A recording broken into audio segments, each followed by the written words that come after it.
अस्सलाम वालेकुम dear students. Evolution के चैप्टर का जो नेक्स्ट टॉपिक हम पढ़ने जा रहे हैं वो है चार्ल्स डार्विन। चार्ल्स डार्विन जो था वो श्रूसबरी वेस्टर्न इंग्लैंड के अंदर जो है वो पैदा हुआ था कब 1909 में। और उसने ज्वाइन किया था expedition on Beagle to South American coast line. क्या मतलब है कि उसने साउथ अमेरिकन कोस्ट लाइन को जो है वो स्टडी किया था, उसके अंदर मौजूद ऑर्गेनिजम्स को उसने ऑब्जर्व किया, कलेक्ट किया था थाउजेंड्स ऑफ स्पेसिमेंट्स को from the diverse fauna and flora of south America.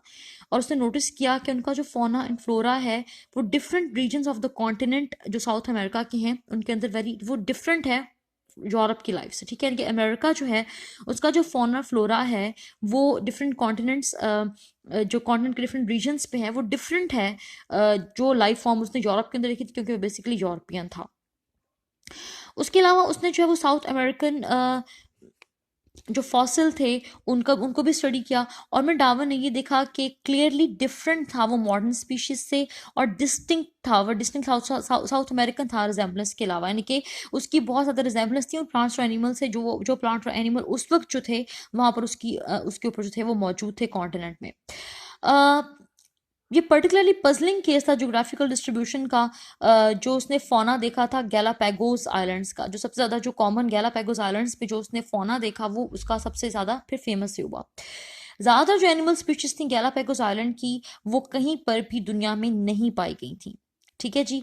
और यानी कि जो भी वो डिस्टिंक्ट मतलब वो बड़ी ही डिस्टिंग्विश थी, बड़ी ही डिफरेंट थी, और वो दुनिया के अंदर और कहीं भी जो थे वो नहीं देखी गई थी।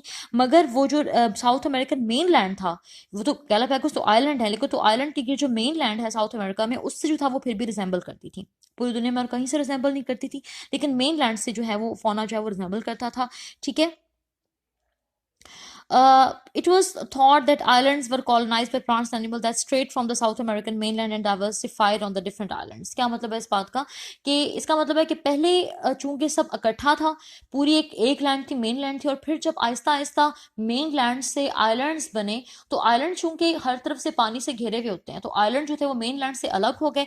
किसी भी किस्म की जो मूवमेंट थी प्लांट्स की या एनिमल्स की वो ख़त्म हो गई, और इसकी वजह से जो वहाँ पर मौजूद फौना और फ्लोरा था, और जो फौना था बेसिकली जो उसने स्टडी किया, जो एनिमल्स थे वहाँ पर वो बहुत ही डिस्टिंग्विश हो गए, डिफरेंट हो गए मेनलैंड से भी और बाकी पूरी दुनिया से भी। वहाँ पर जो एवोल्यूशन हुई, उसने फिंचेस की तकरीबन 13 टाइप्स जो थी वहाँ पर जो है वो ऑब्जर्व की थी, जो कि बहुत सिमिलर थी।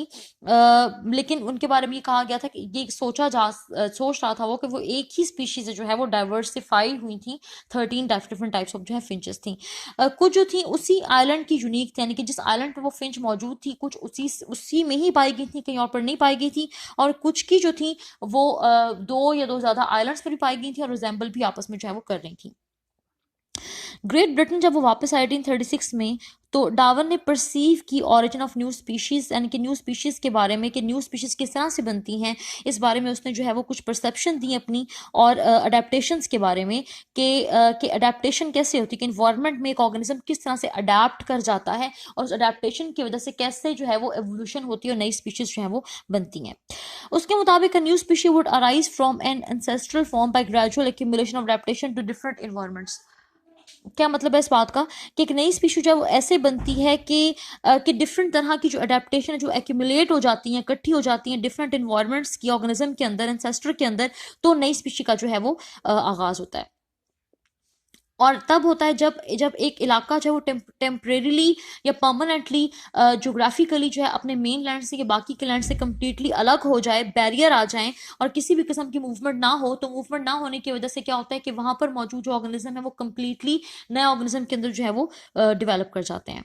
बहुत सारी जनरेशन्स में ये जो म्यूटेशन या कह लें आप जो अडेप्टेशन ये इकट्ठी होती जाती है तो सेपरेट स्पीशी के तौर पर एक ऑर्गेनिज्म जो है दुनिया के अंदर जो है वो आना शुरू हो जाता है। ठीक है। और यही जो हुआ था गैलापैगोस आइलैंड्स में हुआ था। गैलापैगोस आइलैंड जो कि पहले मेन लैंड का हिस्सा थे, मेन साउथ अमेरिकन लैंड का हिस्सा थे, जब वो आहिस्ता आहिस्ता अलग हुए तो वहां पर मौजूद ऑर्गेनिज्म भी मेन लैंड से अलग हो गए। जब वहां पर मौजूद ऑर्गेनिज्म अलग हुए, वहां पर इन्वायरमेंटल तब्दीलियां, तो इन्वायरमेंटल तब्दीलियों में ऑर्गेनिजम्स ने अडेप्ट किया खुद को, और अडेप्टेशन से जो है वो अडेप्टेशन जब ओवर द ईयर्स जनरेशन के अंदर इकट्ठी होती गई तो आहिस्ता आहिस्ता वो जो ऑर्गेनिज्म उन आइलैंड्स के ऊपर थे वो डिफरेंट भी हो गए। ठीक है जी। और उनके अंदर जो है वो तब्दीलियां आने से उनमें नई स्पीशीज जो है वो भी जो है वो बनना शुरू हो गई थी। अर्ली 1840 तक डार्विन ने जो है वो काम किया, मेजर फीचर्स अपनी थ्योरी ऑफ नेचुरल सिलेक्शन उसने दी थी, उसके ऊपर उसने काम कर लिया और एवोल्यूशन का मैकेनिज्म जो है वो उसने दिया। 1844 में डार्विन ने जो है एक लॉन्ग एसे लिखा और उस एसे का टॉपिक था जी origin of species and natural selection. क्या मतलब है कि नई स्पीशीज कैसे अराइज करती हैं और नेचर कैसे बेस्ट ऑर्गेनिजम्स को सिलेक्ट कर लेती है। इसको नेचुरल सिलेक्शन भी कहा जाता है, ये सर्वाइवल ऑफ द फिटेस्ट भी कहा जाता है।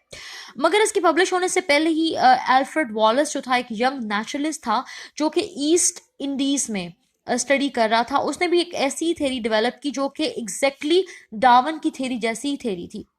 वॉलस का paper along with extract from the Darwin unpublish था, यानी कि उसने पब्लिश नहीं करवाया, और 1844 में ऐसे जो था उसने प्रेजेंट किया था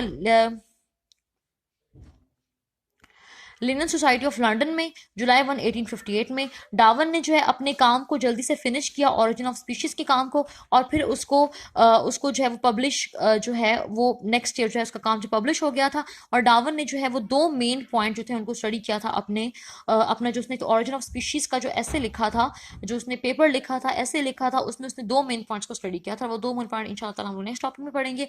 आप लोग पिछले टॉपिक को अच्छी तरह से याद करें और नेक्स्ट टॉपिक जो है वो इंशाल्लाह ताला हम नेक्स्ट टाइम जो है उसको स्टडी करेंगे मंडे को। थैंक यू जी, अल्लाह हाफिज़।